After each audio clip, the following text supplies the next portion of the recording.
সবাইকে সুস্বাগতম। সুস্বাগতম আর কি জানাবো ভাই। বাংলাদেশের ঘটনা মানসিকভাবে এতটা বিকল করে দেয় যে আর কোনো কিছুই বলার ইচ্ছা শক্তি হারিয়ে যায়।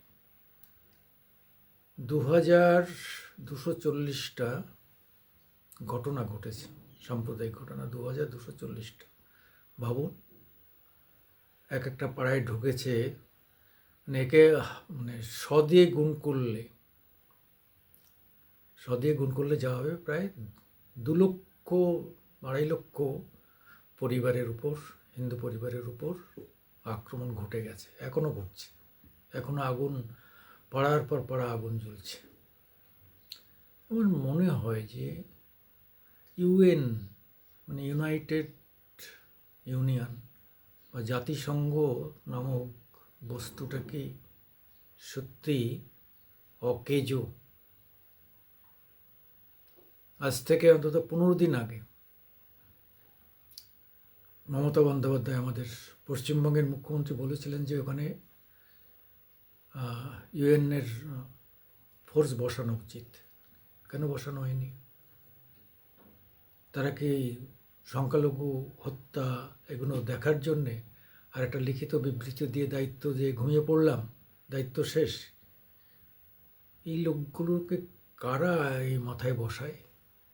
অমানবিক, হৃদয়হীন সব অমানুষদের, যাদের মনে কোনো কিছু প্রতিক্রিয়া করে না।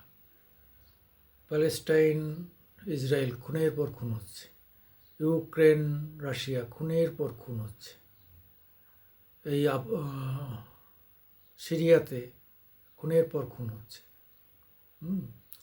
বাংলাদেশে হাজার হাজার খুন হচ্ছে, মানে ঘটনা ঘটছে, বহু মানুষ খুন হয়েছে। মিডিয়া অত্যন্ত লো করে দেখাচ্ছে, কারণ হচ্ছে যে বেশি করে দেখালে আরও শয়তানরা বেশি উৎসাহী হবে। আমার ধারণা যে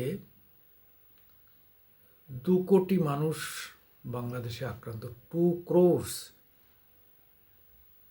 2 কোটি হিন্দু আক্রান্ত।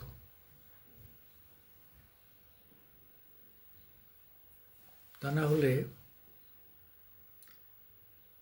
মানে এটা হচ্ছে মানে অ্যাথনিক ক্লিনজিং বলে একটা কথা আছে না, যে একটা সম্প্রদায়কে মানে আস্তে আস্তে নিকেশ করে দেওয়া, শেষ করে দেওয়া, মানে প্ল্যানিং করে। তারা মানে তারা বড় লোক, গরিব লোক, ভালো মন্দ এইসবের প্রশ্নটা হচ্ছে দে আর হিন্দুজ। এই এথনিকটাকে ক্লিন করে দাও, অর্থাৎ ধীরে ধীরে ধীরে ধীরে মেরে মেরে মেরে মেরে মেরে একদম জিরো করে দাও। একে বলে এথনিক ক্লিনসিং, সেটা চলছে। আর ইউএনএ কি গুটেরাস না কে, শালা বুড়ো ভাম, সে বুড়ো ভাম চুপচাপ সব দেখছে।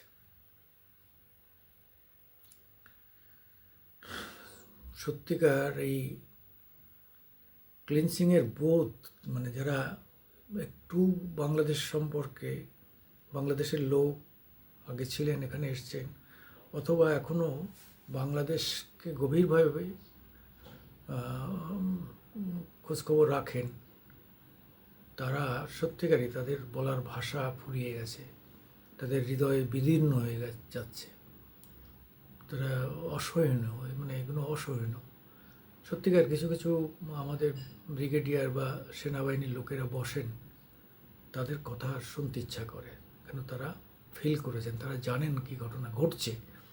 আর কিছু রাজনৈতিক চামচারা বাচ্চা, শুয়োরের বাচ্চারা, কিছু রাজনৈতিক চামচারা, সবাই নয়, কিছু চামচে আছে শুয়োরের বাচ্চারা, তারা তো চেনেই না, বাংলাদেশটাকে চেনেই না। তারা এই এথনিক ক্লিনজিংটাকে ছোট করে দেখায়। কি তাদের ভোট বাড়বে কিনা জানি না, কারণ হচ্ছে এখানকার পশ্চিমবাংলার সংখ্যালঘু অর্থাৎ মুসলিমরাও ক্ষুব্ধ।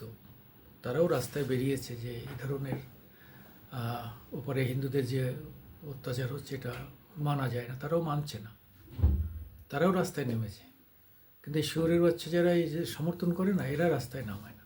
হ্যাঁ, এদের জন্মের কি আর বলবো, গালাগাল করতেও খারাপ লাগে। আসলে এদের মানবিকতা বলে কিছু নেই, এরা রাজনীতিটাকেই সব কিছুতে রাজনীতি করতে হবে, কারণ সত্যি কথাটা সত্যিভাবে বলবো না। একটা মানুষকে মেরে ফেললে সেই বাম আমলে দেখতাম আগে খোঁজা হতো সে কোন দলের, হ্যাঁ, এবং সে কোনো খারাপ কাজ করেছে কিনা সেগুলো এনে বলা হতো ও ডাকাত ছিল, ও অমুক দল করতো তমুক দাঁড়ি। আগে মানুষটা মূল্য সেইটা তো আগে দেখো। মানুষ হয়ে মানুষের মৃত্যুতে হৃদয় যদি না কাঁপে তাহলে তুমি মানুষ কিসে? এমনকি আমাদের দেশে খুনিকেও মেরে ফেলার অধিকার নেই। কেন?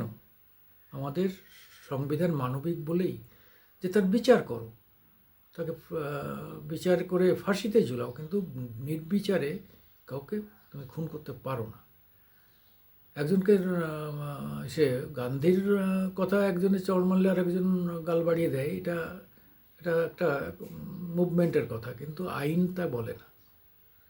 একটা চড় মারলে তুমি পাল্টা চড় মারবে না, তুমি ওই একটা চড়ের জন্যে আইনের আশ্রয় নাও, দেখবে যে চড়ের থেকে দ্বিগুণ থাপ্পড় ওই যে লোকটা মেরেছে তার গালে গিয়ে পড়বে।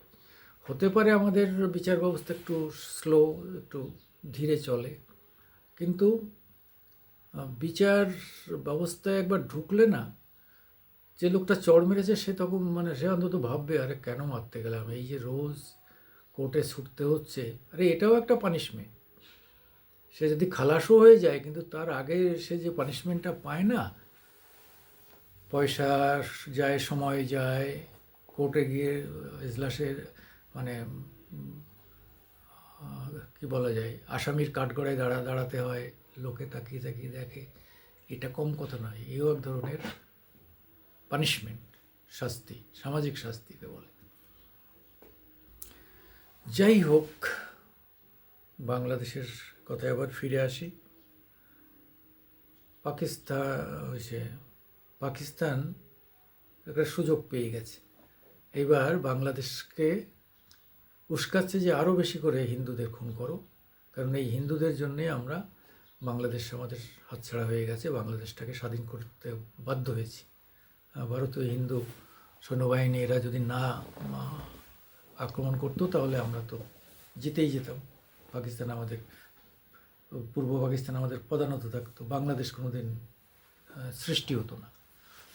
এখনই অনেকে অনেক রকম ক্রেডিট নিতে চেষ্টা করে, আমি শুধু তাদের ভাবি যে আয় না, কাগজপত্র নেওয়ার সামনে এসে বসে বিতর্ক করেন না। এখন ধরা হচ্ছে কী জন্যে করেছে, কেন করেছে, আরে বাবা কী জন্যে করেছে, কেন করেছে সে প্রশ্ন এখন কেন, তাহলে বাংলাদেশে আছিস কেন, সেই প্রশ্ন করলে তাহলে পাকিস্তানে চলে যাও। যদি বাংলাদেশ কেন করা হয়েছে, ভারতের লাভ হয়েছে, আমেরিকার লোকসান হয়েছে, চীনের লাভ হয়েছে, এইসব কথাবার্তা বলে বাংলাদেশের স্বাধীনতাকে ছোটো করে দেখানো হচ্ছে। এরা যারা দেখাচ্ছে তারা রাজাকারের পোলা, রাজাকারের ছেলেরা, রাজাকারের ঔরসে জন্ম, অথবা পাকিস্তানি সেনাদের ঔরসজাত সন্তান। এটা আমি বলছি না, এটা শেফুদার মতো অনেক বাংলাদেশি যারা স্বাধীনতা সংগ্রাম দেখেছে, মুক্তিযুদ্ধ দেখেছে, সেই বয়স্ক মানুষরা বলছে। আজকালকার ছোড়ারা তো কিছুই জানে না, হ্যাঁ, তারা শুধু হাসিনাকে চেনে। আরে হাসিনার আমলে যা ঘটছে, 2002-এর পরের 2001 থেকে 2002-এ সব থেকে বেশি খুন হয়েছে বাংলাদেশে, আওয়ামী লীগ এবং হিন্দু। ইতিহাস খুলে দেখ। হাসিনাকে স্বৈরাচারী বলছিস, তাহলে বিএনপি কী করে একদম সাধু হয়? ইতিহাস খোল 2001, 2002, 2003 কীভাবে অত্যাচার হয়েছে। ভোলাতে 18,000 এসে হিন্দু মহিলাকে ধর্ষণ করা হয়েছে, তার মধ্যে কিছু মুসলিম আওয়ামী লীগের লোক ছিল, এবং তার মধ্যে 18 জন মন্ত্রী বিএনপির মন্ত্রী ছিল। 18 জন বিএনপির মন্ত্রী সেই ধর্ষকের তালিকায়, তারাও গণধর্ষণ করেছে, আবার তারা মন্ত্রী। এত খারাপ লোক মনে হয় শেখ হাসিনার মন্ত্রী সবাই নেই। তারা আর্থিক দুর্নীতি করেছে, নো ডাউট আর্থিক দুর্নীতি করেছে, জমি জায়গায় করেছে, এসব মানি, মিথ্যা মামলা দিয়েছে, সব কিছু আছে। কিন্তু ওই ওইরকমভাবে মেয়েদের রেপ করতে যায়নি কোনো মন্ত্রী। আর বিএনপির 18 জন মন্ত্রী, আমি তো নাম বলছি, হ্যাঁ, ভোলা ডিস্ট্রিক্ট, পটুয়াখালী, ওই এলাকায় খোঁজ নিয়ে দেখো, ইতিহাসে লেখা রয়েছে। আমি তো আর দেখি না, আমিও তো ইতিহাস থেকে পেয়েছি। কিন্তু তখনকার মুভমেন্ট দেখেছি। আমরা ডাব নিয়ে যেতাম মুক্তিযুদ্ধ, ক্লাস 7-এ পড়তাম, ডাব নিয়ে যেতাম মুক্তিযোদ্ধাদের দেওয়ার জন্যে। ফলে মানে প্রায় 14 দিন হেঁটে বাগেরহাট থেকে 10 মহল হয়ে 154টা গ্রাম অতিক্রম করে বাগদার বয়রাতে এসে উঠেছিলাম হেঁটে দেশে। যখন বুঝতে পারছিলাম যে আমরা আর সুরক্ষিত নই, মৃত্যু ছাড়া আর গতি নেই। তা কেন আমাদের মতো ইয়াং ছেলের বা বাচ্চা ছেলেদের উপরও টার্গেট ছিল, হিন্দুদের ছেলেদের মেরে দাও আর মেয়েদের তুলে নিয়ে যাও, রেপ করো, বুড়ো বুড়িকে ছেড়ে দাও। তা এই অবস্থার জন্যে আজকে বিশ্ব মানবিকতা কাঁদছে। কিন্তু ইউনাইটেড নেশনের মতো একটা অপদার্থ সংস্থা ওখানে বসে আছে, এদের পাল্টে দেওয়া উচিত, এদের পাল্টে দেওয়া উচিত। বাংলাদেশকে কেউ সমর্থন করছে না, কিন্তু কেউ ড্রাস্টিক অ্যাকশানও নিচ্ছে না। এবার ভারত যদি আক্রমণ করে, তখন এরা সবাই, কেন একটা স্বাধীন দেশকে তুমি আক্রমণ করছো, হই হই হই করে তখন আসবে। তখন কত রকম আইন কানুন, বিশ্বের আইন কানুন দেখানোর চেষ্টা হবে। তবে আক্রমণ করতেই হবে। ফেব্রুয়ারির বাজেটটা যাক, বাজেটেই ধরা হবে কত, মানে যুদ্ধ করতে কত টাকা লাগে। এটা আমার অনুমান। আমি কিন্তু এই ভারত সরকারের কোনো প্রতিনিধিও নয়, কিছুই নয়। আমি একজন সাধারণ সাংবাদিক, সাধারণ নাগরিক। আমার মনের ইচ্ছা তাই যে একটা সমুচিত জবাব দেওয়া উচিত। বগুড়াতে 5 জন মুসলিমকে মেরে দেওয়া হলো কারণ তারা আওয়ামী লীগ করে, ছাত্রলীগ করে, মানে আওয়ামী লীগের ছাত্র সংগঠনের করে। সেই সব ছেলেদের ইউনিভার্সিটিতে টেনে এনে চারিদিক থেকে ব্যাট দিয়ে কীভাবে পিটিয়ে পিটিয়ে পিটিয়ে মেরে দিল। একটা ছেলে একটু ইউনিভার্সিটিতে পড়ে কিন্তু মাথাটা খারাপ, তাকে পেট ভরে বসে বসে খাইয়ে খাইয়ে খাইয়ে খাইয়ে তারপরে পিটিয়ে মারল। ভাবতে পারেন এরা মানুষ? এটা তো খুনি, এটা তো অপরাধী। এই অপরাধীরা আগামী দিনে দেশকে শাসন করবে? এই অপরাধীদের হাতে আমরা ক্ষমতা তুলে দেবো? মানে তুলে দিয়েছি। এরা এখন নির্বাচনও করতে চাইছে না। এরা চাইছে যে ওই বুড়ো হাবড়া 83 বছরের, যার শরীরই নড়ে না, একটু মুখে একটু ইংরেজি বলতে পারে, তাতেই ভাবে যে কি বলে ফেললুম, বসে আছে। তার যে নিন্দা হচ্ছে সারা বিশ্ব জুড়ে, সেটার তার গায়ে লাগছে না, তাতে তার অসম্মান হচ্ছে না। মানে মানবিকতা বলে বোধ যে জিনিসটা, সেটা তার মধ্যে নেই। সে তো সুদখোর। তো সুদের টাকা গুনতে গেলে মানবিকতা থাকে না। সুদের টাকা নিয়ে যদি সুদ না দেয়, ঠ্যাঙাড়ে বাহিনী দিয়ে তাদের তুলে এনে পেটানো হয়, নির্যাতন করা হয়। তো এই হচ্ছে ইউনূস, নির্যাতনকারী, সুদখোর, সাম্প্রদায়িক এবং বিশ্ব মানবিকতার সবথেকে বড় শয়তান। যাই হোক, আপনারা একটু নজর রাখুন বাংলাদেশের খ্রিশ্চান, হিন্দু, বৌদ্ধ, চাকমা, এদের যে উপর, এই সংখ্যালঘুদের উপর মানে হচ্ছে, এই সংখ্যালঘুরা একটা জোট করেছে, একটা মঞ্চ করেছে। সেই হিসাবে এ পর্যন্ত 2000-এর বেশি হিংসার ঘটনা ঘটেছে, আগুন লাগানো, হত্যা, এবং বলছে 9 জন মারা গেছে। কিন্তু আমাদের হিসাবে মৃত্যুর হার প্রায় 200। কেন ওটা কেন? আমি হিন্দু মুসলমান বাদ দিন, ইজতেমা এদের যে ধর্মীয় সম্মেলন হবে তাতে সাতপন্থী আর কি জিয়াউরপন্থী না কি একটা, দুই পন্থীর মারপিটে 200 মানুষ মারা গেছে, শুধু পিটিয়ে মেরে ফেলেছে 200 লোককে। ভাবা যায়? এরা ধার্মিক, 200 লোককে পিটিয়ে মেরে ফেলেছে। ইউটিউবে পরিষ্কার দেখাচ্ছে যে কীভাবে পিটিয়ে মারছে, কীভাবে, কী ভয়ঙ্কর। এই যে ধর্মীয় মানে উগ্রতা, এই যে আব্রাহামিক রিলিজিয়াসের এই যে উগ্রতা ভয়ঙ্কর, আমাদের ভাগবতে সবাইকে শিক্ষা দেয় ভক্তিযোগ, সাংখ্যযোগ, মানে কর্মযোগ, মোক্ষযোগ। সেখানে কিন্তু কোনো ধর্মের কথা থাকে না, সেখানে সমস্ত মানুষের কথা থাকে। আর এই আব্রাহামিক যে ধর্ম, এরা ভাবে যে আমার ধর্মই শ্রেষ্ঠ। আরে 2000 বছর আগে, 2500 বছর আগে খ্রিস্টানিটি এসছে যীশু খ্রিস্টের হাত ধরে। 1800 সাল আগে, মানে 1500 থেকে কিছু বেশি আগে মোহাম্মদের হাত ধরে ইসলামিক দল এসছে। পরবর্তীতে যারা আসে তারা চেষ্টা করে যে আরও বেশি লোককে ভাঙিয়ে জোর করে মেরে ধরে দল বানানোর জন্যে, সেটা করেছে। আর সনাতন ধর্মের সৃষ্টি 5500 বছর আগে। মানে সনাতন ধর্ম থেকে আজকে সমস্ত ধর্মের মধ্যে ডেরিভেটিভস, সবাই সেখান থেকে জন্মগ্রহণ করেছে। যাই হোক, ফলে এই যে হিংসার ধর্ম, এর পরিণতি কী ভয়ঙ্কর হবে আমি জানি না।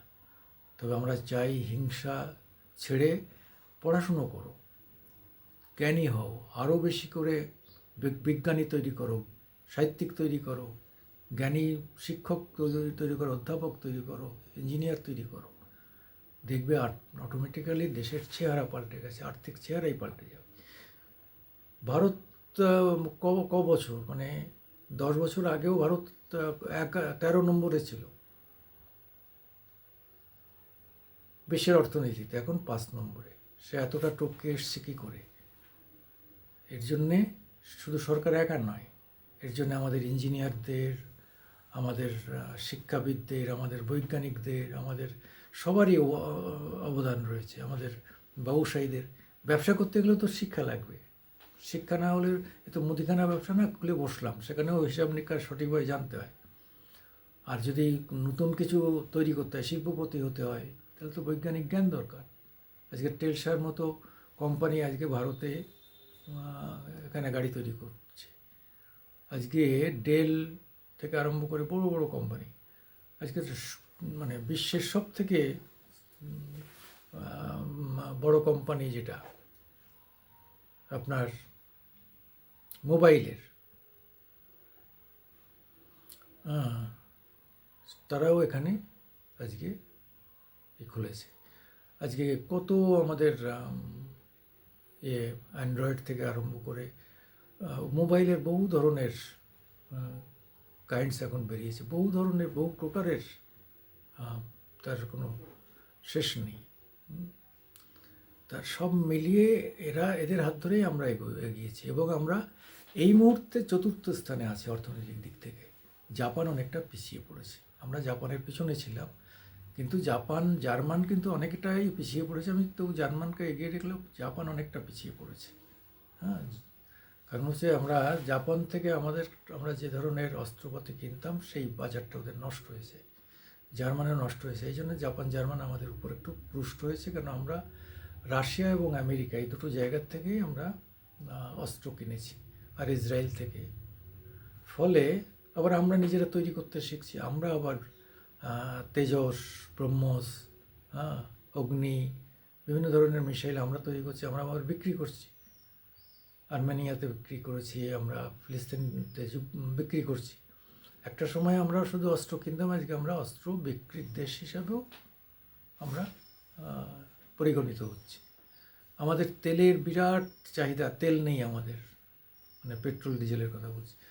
আমরা সেটাও রাশিয়ার সঙ্গে একটা চুক্তি করে আমরা কাঁচা তেল কিনছি কম দামে, সেটা আমরা রিফাইনার তৈরি করেছি, রিফাইন করে আমরা কম দামে আমরা উল্টে এখন আমেরিকাকে বিক্রি করতে পারি তেল।